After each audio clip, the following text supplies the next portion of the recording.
Hi everyone.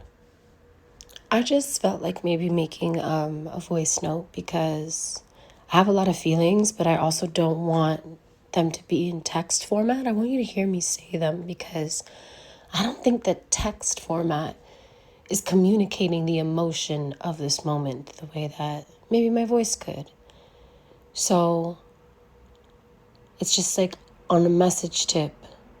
While there's a lot of very scary things happening right now, and it is very interesting, to say the least, and say the kindest thing probably, to watch the way that people think and the way that people justify violence in this world. I want you to understand that we are confronting a millennia of cycles with this moment, both astrologically, on the grander scale, because the cosmos are always going to tell us what's going on collectively and internally.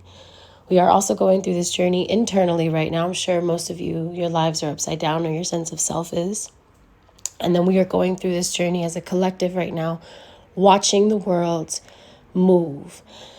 And we have to all make a choice. And when I tell you make a choice, I don't mean pick a side, although I do. I do, because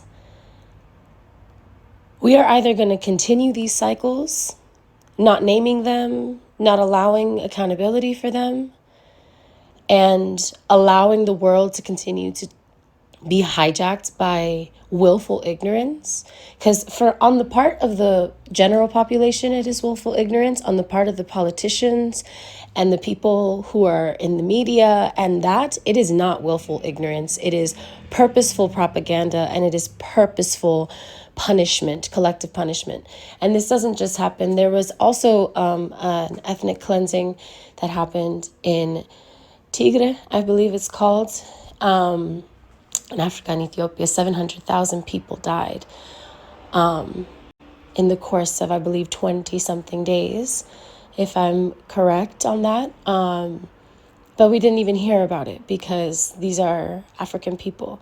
And so I think that one of the main things that I'm seeing is rhetoric that allows for the dehumanization of Arab people.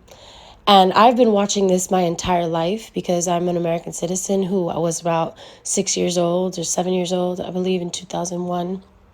It was 2001, 9/11.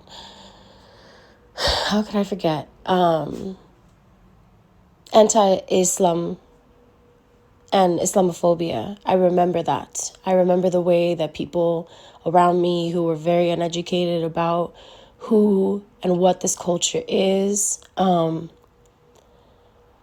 just see parallels everywhere. And I see what's happening right now again. And we have to collectively make a choice for this to not happen anymore. And I know that that's easier, way easier said than done. But I just want you to know from my heart that this is a very, very serious time. And it might seem like it doesn't concern you, but I want you to understand, if you're listening to this, that it very much concerns you too. And I love you, and I'm sending you a lot of love. And just ground yourself in your power, because the more that we speak truth to power and the more we collectively call out things, that's when change happens. That's historically how change happens, is collective voice, understanding that the 99% are in this together. No matter what you look like or where you come from or what's going on, this is a game of wealthy men. This is not the foot soldiers' war.